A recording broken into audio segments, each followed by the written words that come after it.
राम राम जी सारे ना होपफुली सारे ठीक ठाक हो गए। तो आज की वीडियो में आप ये बात करांगे कि जो एमडी यूनिवर्सिटी का कैंपस के जो फार्म निकले कल फार्म आउट हुए हैं यानी कि 20 तारीख को, तो उनका बारे में बात करांगे। किस किस कोर्स के फार्म निक रहे हैं, कितनी फीस है, कितनी सीट है और कितने साल के लिए है, ठीक है। उसके बारे में बात करांगे। उसके बाद आप ये बात कराएं पूरी प्रोसेस की, भाई किस तारीख को क्या होगा, डॉक्यूमेंट वेरिफिकेशन कब होगी, उसके बाद क्या कुछ होगा। उसके बाद आप ये बात करांगे कि आपके जो डॉक्यूमेंट्स हैं वो क्या क्या लगेंगे, आपको अभी से क्या क्या डॉक्यूमेंट्स अरेंज करने हैं, ठीक है। तो वीडियो ना आखिरी तक देखियो। तो सबसे पहले आप ये बात करांगे कि जो आपका मतलब एडमिशन प्रोसेस है वो किस तरह रहेगी, ठीक है। जो आपका पोर्टल है वो ओपन हुआ है 20 अगस्त को, यानी कि कल को पोर्टल ओपन हुआ है और इसकी लास्ट डेट है 31 अगस्त, ठीक है। जो ऑनलाइन डॉक्यूमेंट वेरिफिकेशन होगी वह होगी 21 अगस्त से लेकर 2 सितंबर तक, ठीक है। 2 सितंबर तक होगी। उसके बाद जो टेम्परेरी लिस्ट होगी, ठीक है, टेम्परेरी लिस्ट होगी, उसमें मतलब पूरी की पूरी जिन जिन बच्चों ने अप्लाई किया उनके नाम आ जाएंगे 4 और 5 तारीख, इन 2 दिनों के लिए वो मतलब लिस्ट एमडी की वेबसाइट पर रहेगी, ठीक है। उसके बाद जो प्रोविजनल लिस्ट आएगी वो आएगी 7 तारीख को, ठीक है। और उसके बाद आप 8 तारीख को 5 बजे तक आप अपना मतलब ऑब्जेक्शन दे सकते हो, अगर आपकी मतलब वेटेज वगैरह ना जुड़ी हो या रूरल एरिया का ना जुड़ा हो, तो आप मतलब 8 तारीख को शाम को 5 बजे तक ये ऑब्जेक्शन के लिए मतलब मेल या मतलब आप वहाँ कॉन्टैक्ट कर सकते हो जाके, ठीक है। उसके बाद जो आपकी फर्स्ट मेरिट लिस्ट लगेगी वो लगेगी 9 तारीख को, यानी कि 9 तारीख को आपकी फर्स्ट मेरिट लिस्ट लगेगी, ठीक है। उसके बाद आप 11 तारीख तक फीस सबमिट करवा सकते हो, यानी 11 सितंबर तक, ठीक है। उसके बाद जो आपकी क्लास की प्रोसेस है वो 13 सितंबर को शुरू हो जाएगी, ठीक है।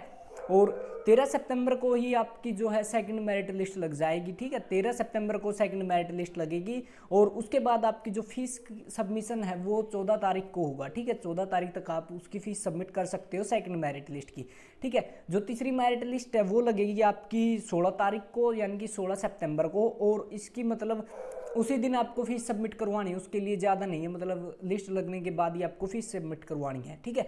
उसके बाद अगर किसी का तब भी एडमिशन ना हो और किसी की मतलब फीस वगैरह ना भर पाया हो या कुछ भी हो, मतलब उसका एडमिशन ना हो और सीट वैकेंट बच जाती है, ठीक है। अगर कोई भी सीट वैकेंट बचेगी तो उसके लिए आपकी जो ओपन काउंसलिंग है वो 18 तारीख को होगी, यानी कि 18 सितंबर को आपकी ओपन काउंसलिंग होगी, ठीक है। उसके बाद 20 तारीख को फाइनल फीस सबमिशन वगैरह सारी चीज़ 20 तारीख तक फाइनल करनी है आपको, ठीक है।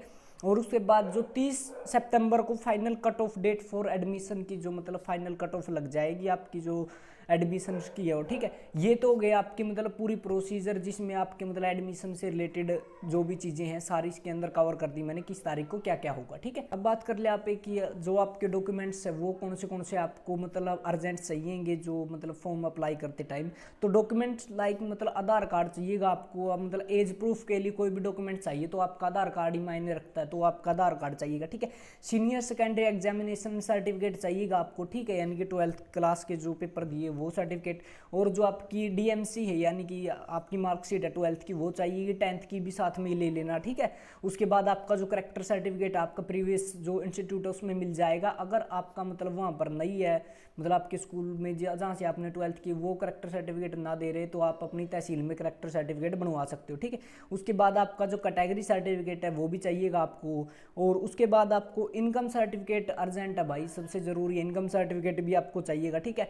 और आपको जितनी वेटेज लगवानी है तो वेटेज सर्टिफिकेट चाहिएगा। इसके लिए मैं मतलब डॉक्यूमेंट के बाद बताऊंगा किस किस चीज़ में वेटेज मिलेगी, तो वेटेज सर्टिफिकेट भी चाहिएगा आपको। और हरियाणा रेजिडेंट सर्टिफिकेट यानी कि भाई डोमिसाइल भी आपको ज़रूर लगाना है। उसके बाद है भाई सुपर न्यूमेरी कैटेगरी, यानी कि भाई कोई विशेष जो मतलब विशेष सूची या अनुसूचित जाति वाला है वो अपनी कैटेगरी सर्टिफिकेट लगा सकता है ताकि उसको और वेटेज मिल सके, ठीक है। और उसके बाद अगर किसी का गैप ईयर है भाई, मतलब एक साल मतलब पहला उसने 12th किया उसके बाद एक साल एडमिशन ना लेने पाया वो अब की बार एडमिशन ले रहा तो वो अपनी तहसील से भाई गैप ईयर सर्टिफिकेट बनवा ले, वो 1 या 2 दिन मैक्सिमम जाते ही बना देंगे, ठीक है। तो आप वो सर्टिफिकेट बनवा सकते हो, ठीक है। उसके बाद मैं आपको बता दूं कि आपको वेटेज किस किस में मिलेगी, ठीक है। एक तो सपोर्ट सर्टिफिकेट में आपको 5% की मतलब 5 नंबर की आपको वेटेज मिलेगी, ठीक है। उसके बाद स्काउट एंड गाइड का कोई भी मतलब प्रेसिडेंट द्वारा सम्मानित कर दिया गया हो स्टूडेंट, उसको 5% 5 नंबर की मिलेगी, ठीक है। एनसीसी का बी ग्रेड सर्टिफिकेट होना चाहिए 12th का, ठीक है, उसकी, और रूरल एरिया के 5% नंबर मिलेंगे, ठीक है। उसके बाद नेशनल टैलेंट सर्विस स्कीम होती है जो एनसीईआरटी वाले हैं वो, उनका मतलब एक वो कंपटीशन होता है, उसमें अगर कोई मतलब नेशनल लेवल पर मतलब विनर हो या पोजीशन आई हो तो 5 नंबर उसके मिलते हैं, ठीक है। ये हो गई। अब बात कर लिया आप मतलब आपके मतलब डॉक्यूमेंट बता दिए हैं मैंने, आपकी पूरी प्रोसीजर बता दी। अब बताऊंगा मैं फीस का बारे में, ठीक है। तो फीस किस सब्जेक्ट में कितनी सीट है और कितने साल का और कितनी फीस है, इसके बारे में आप बात करांगे। तो जितने भी यूजी के कोर्सेज की मतलब अभी आई है, मतलब लिस्ट आई है, उसमें मैं आपको बताऊंगा कितने साल का कोर्स रहेगा, आपकी कितनी सीट रहेंगी और कितनी फीस रहेगी। सबसे पहले बीसीए अब की बार शुरू हुई है। बीसीए ये 3 साल का कोर्स है और इसमें 60 सीटें हैं और इसकी 42,112 रुपये फीस है पर ईयर, ठीक है। पर ईयर की फीस है सारी की सारी, ठीक है। तो उसके बाद एमए इंग्लिश ऑनर्स है, इंटीग्रेटेड कोर्स है, ठीक है। 5 ईयर इंटीग्रेटेड कोर्स है ये, 40 इसमें सीटें और 7732 रुपये इसकी मतलब 7732 रुपये इसकी फीस है। उसके बाद है मास्टर ऑफ फाइन आर्ट्स, इसमें 6 ईयर का ये कोर्स है और 15 इसमें सीटें हैं। इसकी फीस अभी तक शो नहीं हुई है, उसमें पीडीएफ जो आई है उसमें, ठीक है। उसके बाद है एलएलबी ऑनर्स है, 5 ईयर इंटीग्रेटेड कोर्स है, इसमें 120 सीटें हैं और 4525 रुपये है, ठीक है। सबसे ज़्यादा कंपटीशन शायद इसी में होगा, ठीक है। उसके बाद है एमकॉम ऑनर्स है, ठीक है। इसमें 5 ईयर इंटीग्रेटेड कोर्स है, 60 इसमें सीटें हैं और 7792 रुपये इसकी फीस है, यानी कि 7792 रुपये इसकी फीस है। उसके बाद master of hotel management and catering, ठीक है। इसकी है मतलब 5 ईयर इंटीग्रेटेड कोर्स है, ये 5 साल का कोर्स है और इसमें 60 सीटें हैं और इसकी पर ईयर की फीस है 53,762 रुपये, ठीक है।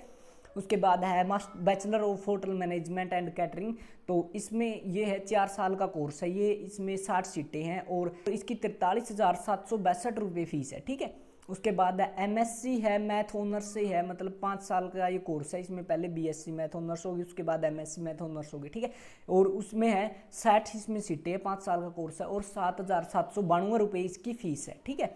एमबीए इंटीग्रेटेड कोर्स है, इसमें 5 साल का है और इसमें 60 सीटें हैं और इसकी फीस है 39,592 रुपये, ठीक है। मतलब 40,000 से 500 400 रुपये कम है, ठीक है। तो उसके बाद एमए इकोनॉमिक्स ऑनर्स है, ठीक है। इसकी है 5 ईयर इंटीग्रेटेड कोर्स है ये भी और इसमें 40 सीटें हैं और 7,732 रुपये इसकी फीस है, ठीक है। उसके बाद आपकी आएगी एमए पब्लिक एडमिनिस्ट्रेशन, ठीक है। ये है 5 साल का कोर्स है और इसमें मतलब 5 ईयर इंटीग्रेटेड कोर्स है ये, 50 इसमें सीटें हैं और 7,732 रुपये इसकी फीस है, ठीक है। उसके बाद जो एमडीयू का सेकंड कैंपस बना है गुरुग्राम में, तो उसमें भी 2 कोर्स हैं, उनकी भी मतलब फीस और मतलब सीट वगैरह का वो मतलब आ गया है। तो उसमें है एमबीए है, 5 ईयर इंटीग्रेटेड कोर्स है, 60 उसमें सीटें और 53,142 रुपये फीस है, ठीक है। मतलब एमबीए की जो मतलब अभी जो अपना कैंपस है इसमें थोड़ी कम है, इसमें 40,000 के करीब है, लेकिन इसमें 13,000 एक्स्ट्रा है, ठीक है। अगर किसी का यहाँ पर एडमिशन ना हो तो गुरुग्राम में एडमिशन ले सकता है, वहाँ भी कैंपस है, ठीक है। उसके बाद जो एलएलबी ऑनर्स है, ठीक है, 5 ईयर इंटीग्रेटेड कोर्स है और इसमें 240 सीटें दी गई है, ठीक है। मतलब 240 सीटें हैं। गुरुग्राम का जो कैंपस बना रखा है, एमडीयू का कैंपस गुरुग्राम में है, उसमें 240 सीटें, 47,053 रुपये इसकी फ़ीस है, ठीक है, एलएलबी की। और मतलब भाई बहुत ज़्यादा फीस है। अगर यहाँ का कैंपस के देखें तो यहाँ एलएलबी ऑनर्स के 4525 है और यहाँ पर 47,000 है, ठीक है। यानी कि भाई मतलब 40-42 हज़ार रुपये यहाँ फ़र्क पड़ जाए। तो होपफुली वीडियो ठीक ठाक लगी होगी। वीडियो में मैंने बता दिया कि भाई आपकी मतलब क्या प्रोसीजर रहेगी, मतलब आपके डॉक्यूमेंट वेरिफिकेशन वगैरह से रिलेटेड, ठीक है। और उसके बाद मैंने बताया था कि आपके क्या क्या डॉक्यूमेंट रहेंगे, क्या कहाँ कहाँ आपको वेटेज मिलेगी और आपके जो कोर्सेज है यूजी के, ये कोर्सेज हैं, इनमें मतलब आपको किस किस में मतलब आपको कितनी सीटें हैं, कितनी फीस है। तो होपफुली वीडियो सबका समझ में आएगी होगी। तो भाई फार्म भर लियो। और मैं एक शब्द रिक्वेस्ट करना चाहूँगा, खुद कोई भी फार्म ना भरियो, क्योंकि मैंने बहुत सारे ऐसे स्टूडेंट देखे जो खुद मतलब फार्म भराए थे लेकिन उनका गलती हो गई और भाई उनका 1 साल खराब हो जाए लगभग, ठीक है। अगर 1 साल मतलब बच भी जाए तो टेंशन फ्री की हो जाए भाई। तो 150 रुपया का चक्कर में नहीं है, कैफे वाला तो भरवा लियो, वह बेस्ट रहेगा। तो मैं यही कहना चाहूँगा सबने कि भाई सारे के सारे कैफे वाला तो फार्म भरवाइयो, ना कि खुद मतलब मास्टर बनियो, ठीक है। तो मेरा कोई मतलब वो ना है कि भाई उस कैफे वाला गल है मेरा कमीशन है, किससे पे भरवाई, कोई दिक्कत वाली बात ना है भाई। मतलब उनकी थोड़ा ज्ञान हुआ है, वो भर दे रहे हैं, तो इस वजह तक वहाँ पे मतलब बिगिनर हो, पहली बार आनी तो दिक्कत आ जाकर, ठीक है। तो पूरी वीडियो ठीक ठाक लग गई, वीडियो ने शेयर कर दियो भाई, जिसकी भी मतलब कैंपस में एडमिशन लेना हो। और कॉलेजों के भाई एडमिशन शुरू हो चुके हैं, कई बार पूछे थे। तो हर एक कॉलेज, हर एक यूनिवर्सिटी के अंडर जितने भी कॉलेज हैं पूरे हरियाणा में, जितने कॉलेज, सारे कॉलेज में एडमिशन स्टार्ट हो चुके हैं। तो भाई फार्म भर लियो। तो आज की वीडियो और ख़त्म करते, मिलते जल्दी ही नई वीडियो में। राम राम।